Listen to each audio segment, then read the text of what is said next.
We all have fear. I mean, it's just a human condition, right? But in reality, fear can be looked at as anxiety, fear, oh my God, something bad's going to happen. But fear can also be turned, flipped, reframed into, this is amazing. Like, I think something good's going to happen, or I'm just really excited.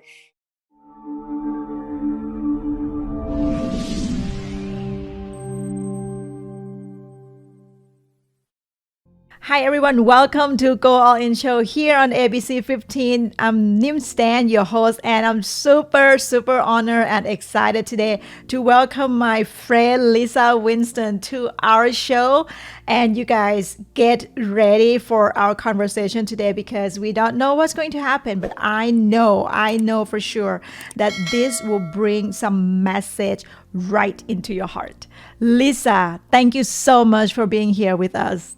You kidding? Thank you for having me. You got me all revved up. We've been talking before this even started, and I think the vibes are just like going through the ceiling already. So I'm excited for our conversation today. Oh my goodness, Lisa, thanks for your time again. Like, I know you're super busy, and there's a lot of people would love to talk to you and interview you, but tell us a little bit about your backstory. You wrote a book, you speak, you help so many souls like get back to their true self. Like, where were you before you get here? I don't know. It's a long story. I'll try to keep it short. Sure. I really came onto the planet not belonging, not wanting to be here, with a lot of fear. I was never really accepted. I was told I was too much. I was, a very sensitive child, and nobody really knew anything about that. So, it was a rocky life, really and truly. And I think you probably know I had dealt with molestation, rape, abuse, 2 divorces, one to a narcissist sociopath, lots of transition and a lot of changes. Never happy. I was never happy. Never felt well. And so then I ultimately, when I got into a 15-year relationship after I had left my ex-husband, the second one, it's been twice, 2 divorces. I stayed in that relationship for a while because I didn't feel that I was able to, really provide for myself and my daughter very well. And I was a singer. I was a vocalist. I had a band in San Diego and all that, but I was not happy. He was very critical. It was a very negative, toxic relationship. And so ultimately that creates a lot of problems for everybody involved. Well, we lost our house in 2007 to wildfire in San Diego. And 2 months later, I was diagnosed with breast cancer. Wow. And that was really, like I talk about in my book, Your Turning Point. It is all of these, there's small turning points, and then there are big turning points. That was the big 2x4 across my head, right? Trying to get my attention. And after that, I had started Qigong. I was working with Master Chunyi Lin in Minneapolis for a long time, really connecting more to my spirituality. And I got this download. I'm sure that your audience knows that intuition, right, can be a download. Like, it just comes in, that you know. I had been afraid to leave. I got the download that I just knew I had to go. I packed my boxes the next day. I left that relationship.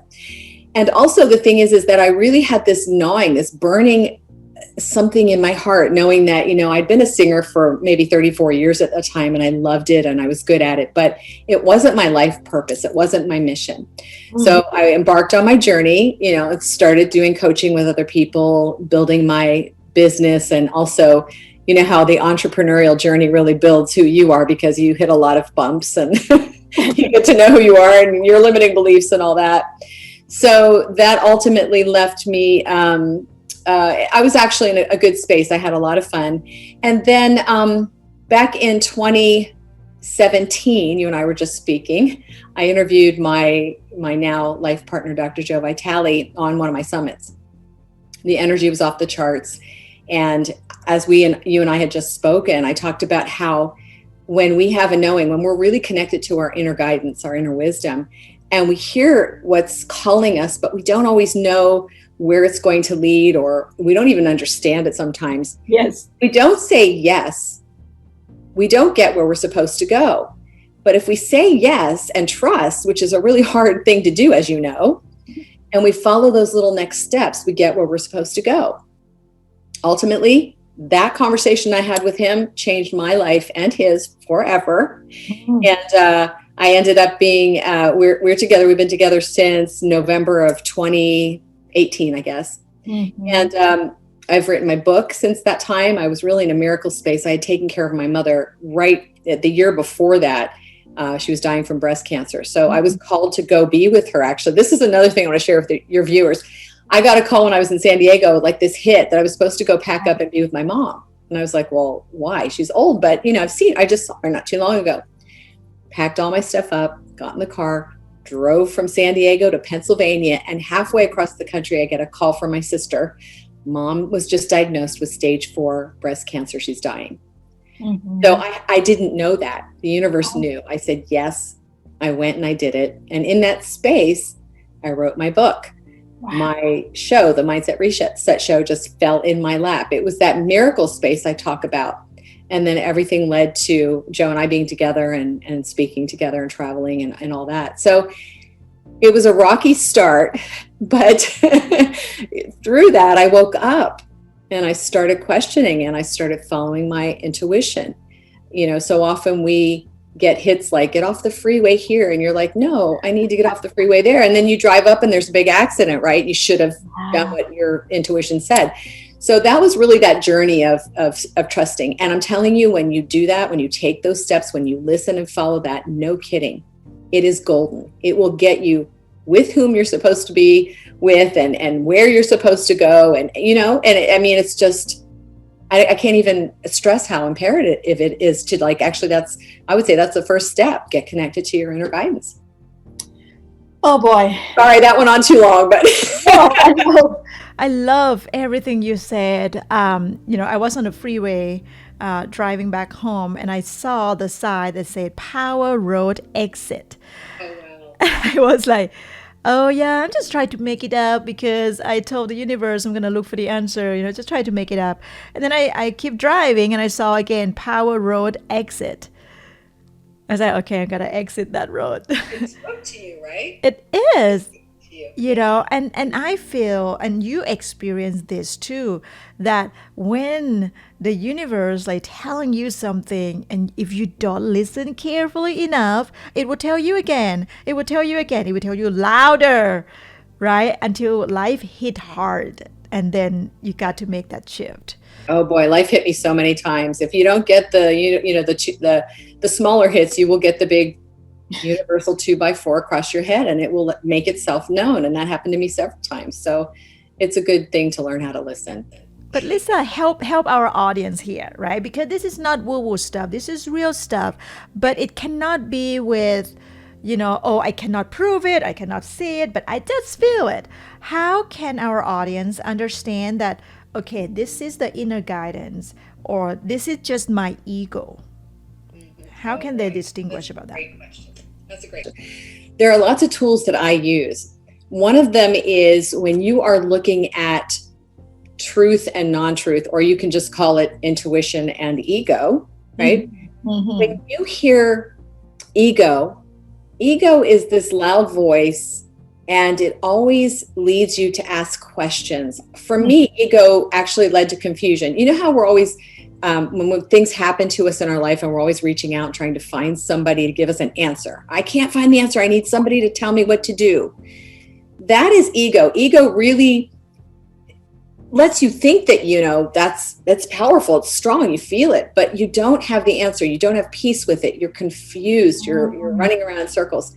Whereas when intuition comes in, it is so beautiful. It doesn't have a loud voice. As you know, it's a knowing, it's a feeling, because lots of people get intuition in different ways, right? They, like you even said, you're driving down the freeway and you see Power Road, you can see somebody's license plate or a billboard or something. Yes. And when that lands, like when I got the hit to leave my 15-year relationship, I didn't have the power to do that on my own because I was too afraid and I had too many questions. But when that download came in that said, you need to go, it was such an incredible knowing that there were no questions, there was no conversation, there was nothing around it. Right. So I always teach my clients that if you have that peace, even if you don't understand it, even if it doesn't make any sense, follow that. trust it, because I had not trusted my intuition a few times, especially with my daughter. And I actually had some bad things happen because I didn't listen. So you don't want to get to that place. I mean, if that's a lesson you have to learn, go for it. But it is a real thing. It is part of who we are. We're energy beings. Yeah. I don't understand all of it, but that's the way it is. That's the way it works. And it's available to everybody.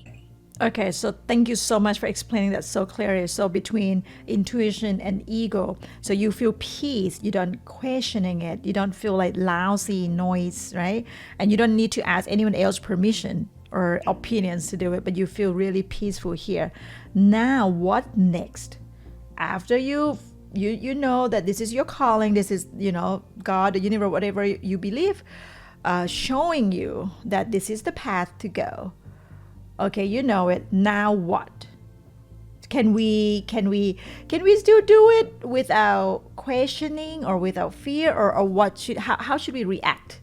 That's a great question. We all have fear. I mean, it's just a human condition, right? But in reality, if we can see fear, first of all, there are limiting beliefs that make us afraid, right? We've had failures before and we don't trust ourselves, or we don't feel worthy, or whatever that conversation is. And a lot of times we buy into that.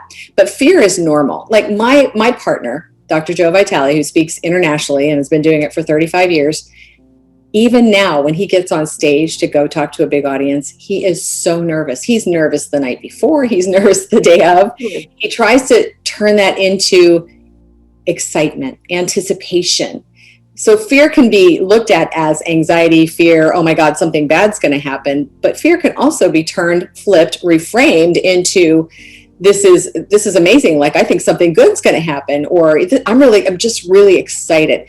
And I think your audience knows, or they need to know, that whatever conversation you buy into is the one that's going to create or perpetuate your outcome. So you want to take the action steps, and you want to really manage your mindset, because if you're saying that you're scared, it may not work out, you're going to have the energy of that. You're going to create that, right? And when you say, I believe, wow, maybe this is something really cool, and I'm really nervous, but I'm kind of excited, then you have that whole different energy, that leads you down the path to something better.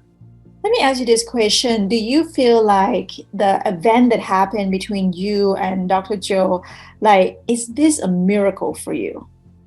Oh, yeah. I mean, first of all, what are the chances of me and Dr. Joe getting together? It was like 1 in how many billion, right? I mean, I wasn't searching for anybody. I was done with relationships, and he was in a 20-year relationship. And, so we both were just kind of minding our own business and doing what we do, doing what we love. But we both say yes when it's unknown, when it makes no sense, when it presents, when it's strong, like the way you felt when you saw the exit, those words, they did something to you. Well, when we were in each other's energy, we didn't speak for almost a year, but we felt something. There was something that happened, some connection, something unusual. And so it was a miracle. I mean, Joe talks about the miracle space all the time. Right. Maybe we can talk about that a little bit too, but I really believe that any time you get to where it is you want to go, and sometimes you don't even know where that is, right? Because you've taken those action steps. When you get to that place, you can look back and you can see the little pieces, and you can see the divine orchestration, the synchronicity. That's why I'm buzzing. Sorry, that's just how I work. But I love keeping a journal. I always call it like an evidence journal, because when you look back, you can complain about your life, but you can see that divine thread through everything, showing you that you've always been divinely guided. You haven't always listened, but you've gotten to this point, right? Because something greater was moving you. So I believe that everyone here who walk on earth, here for having a miracle, that everybody deserves to have that miracle. How can we invite the miracle into our life more? God, you're asking such great questions. I love it. I'm excited, because this is my experience. Now, some of your people that are watching may not agree, but I just have walked the path, and I have so much evidence for all of this. This is what I'm going to share with you now. Okay. We talked about, I had a vision for my life. It was a murky vision. I didn't really know. I just knew that I was supposed to go somewhere. And I always had the dreams, be on television, do this, that, right? So I didn't sit and really visualize. but I did have a conversation about something greater that I wanted to do. Right. So that was my vision, really.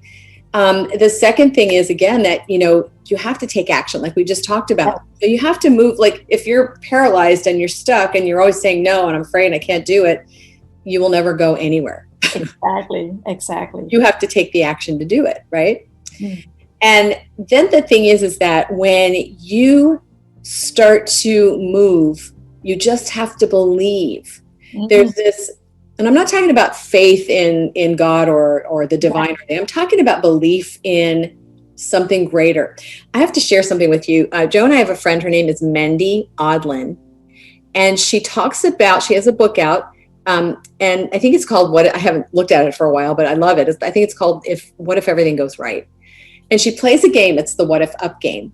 And when I learned this, it changed everything, because our conversations to ourselves are always like, well, if I do this, what if it doesn't go well? Or what if I lose all my money? Or what if I get sick? Or what, right? Because it's like a natural habit for human beings to go to the negative space. I don't know why, but we just do it.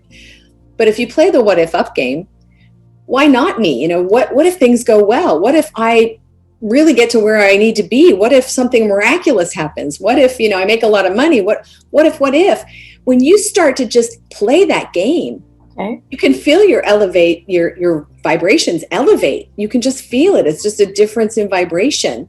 And so I really suggest to people to, if they're having really a lot of difficulty taking those next steps, to play the What If Up game or the Why Not Me.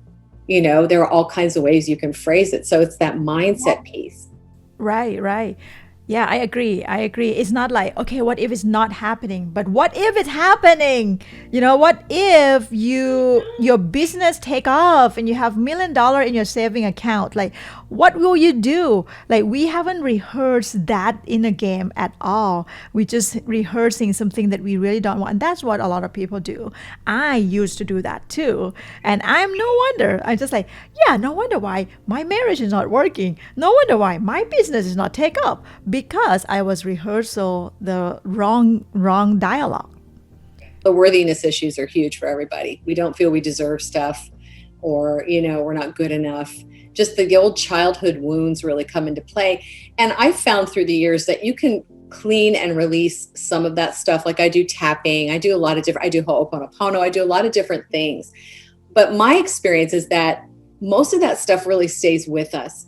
But the more that we tap or we do whatever we do when the emotions come up, because, emotions are energy in motion. We want to actually clear away that charge. If you can get that charge to be a little bit more neutral, that story will still be there, but it just won't hold the charge anymore.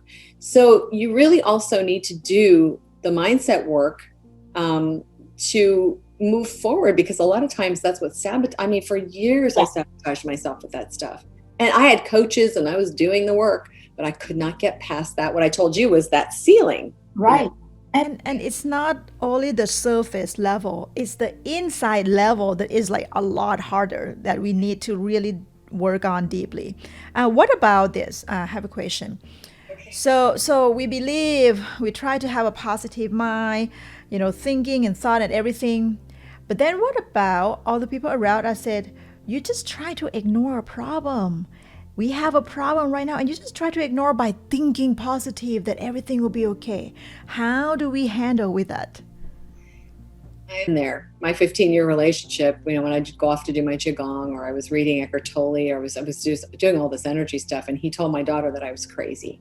Mm-hmm. And that's tough, but I was not happy. I had spent years on my knees asking God or whomever to come in and help me, because I wasn't happy and I needed to, go in a different direction, and I didn't have the strength myself.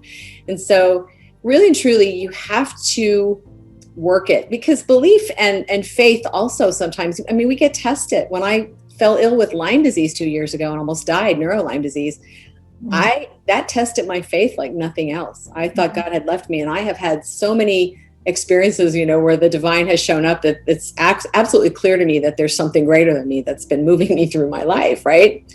So those kind of things we have to play with. Life happens, and we get to learn the lessons from that. So, it's just really, you have to be greater than the outside voices. You have to have enough belief in what you're feeling in your heart and let that propel you forward, because nobody knows what's good for you. Nobody knows what's best for you. That's the journey, right? Yeah. And so you really, if you allow other people to tell you what to do or hold you back, or, tell you what you're supposed to be doing, you will never be happy and you will never get where you need to go. And sometimes that means leaving relationships. I did that several times because I was on the way to something else and that didn't feel good. So I didn't want to be there anymore. I didn't know where I was going, but I didn't want to be there anymore. So you really have to kind of have a fire in your soul, in your core, core being that propels you forward no matter what. And I'm not saying it's a perfect process. There are a lot of bumps, right? It's hard, yeah. On the road. But see, nobody can do it for us. We have to take the action. We have to,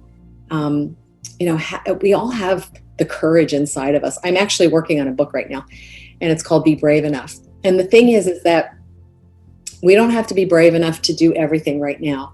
We need to be brave enough right now, just today, in this moment. So if you can drum up that courage just for today, that'll move you through today, because that's all we have anyway, right? And then you'll move on to the next step and the next step. So you can't be a victim and you can't sit around and do nothing. You have to participate. I'm sure you did the same thing I did. I mean, I tried different religions. I did courses and seminars and everything, because I was just trying to find out what is it? What is this thing going on inside of me? So you have to walk the path. I feel like this is the human experiment. Yes. For me, every 10 years, my life changed. Yeah. It sounds kind of like me too. Yeah, I was a professional dancer from Thailand and from India, and then I was a yoga professional, and now I don't teach yoga anymore because it's not resonated with me anymore. But I want to speak. I want to helping and connecting people like you and sharing the message to the world.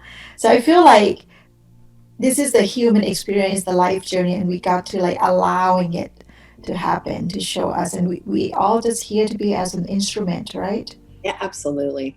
And the thing is that growing up, I was told you need to go to college, and my sister had her degree and she was a teacher, and my brother got his degree, and it's I went to school to be an elementary teacher. I had a lot of trouble with the system. I had a lot of learning disabilities, and I just got bored very easily. Sure. And so I was the odd man out. I was the weirdo, the one that didn't want to go the route that everybody else. And I went on the road and I started singing with road bands, the Spiral Staircase and all these people. And I always thought that I was the weirdo, but my sister said to me years after that, she said, I wish that I would have been as brave as you to go out and do what calling my heart. Maybe you didn't make the kind of money and you don't have retirement or whatever, but right. You did what was calling you. And I think we have to have a little bit of an adventurous spirit, because the world's always telling us what to do. Our parents have expectations of us, right? And so we have to move beyond those and know ourselves enough, even with my fear, even with all of my crazy anxiety and all the trauma that I suffered. I still had a knowing. I still had a fire. I still moved forward. And when you hear my story, sometimes you think, well, how did I do that? I don't know. I just went where I was told to go. So Lisa, for those who have the dark night of the soul, what would you suggest them to do? Anything they can. When Joe was going through his horrific, abusive 2.5-year divorce, when I was going through Lyme at the same time, and then the pandemic hit, it was tough for us. And just like it's been really tough for a lot of different people. A lot of things have been happening. And so I think we've all experienced the dark night of the soul, probably more recently than, so it's when that happens and you're going to hit highs and lows, Joe is one of the most connected, brilliant, loving, generous, kind men that I know on the planet. He's not like anybody I know. But he hit low moments too, because he's human. He had a lot of grief. He had a lot of sadness. He had fear, So we get to honor and acknowledge those feelings that we have, because they come up. And then we need to work through it. Like when I had Lyme, I was sure I was going to die. And so there were days I just was videotaping to my daughter and my sister these little notes, like, if I die, this is, to you. But I had something happen about, I don't know, 6 weeks in, 8 weeks in, something like that, where I just decided I'm not giving up. I'm still here. I'm not giving up. And so I went bonkers and pulled out everything in my toolkit that I knew. I put sticky notes, small and large, on the walls, on the ceilings with affirmations. I did Donna Eden's energy work. I did my Qigong. I did Joe Dispenza's meditations. Wow. I would put on Jason Mraz because it's really happy music. And I would dance around the house, even though I had I couldn't see. I couldn't even see to drive for 6 months, my vision. I thought that I was going to be brain damaged forever. Wow. But I got up and I did it. I tried to raise my vibrations. I would get up on the foot of my bed and I would tape myself like I was speaking to an audience, kind of trying to future pace my life past, Lyme disease. And so I did everything I could to, it was like that fight for life. I just, I felt like I was supposed to be here. And I'll tell you what, even if I'm not, I'm going to try my best to get, to where I'm supposed to go.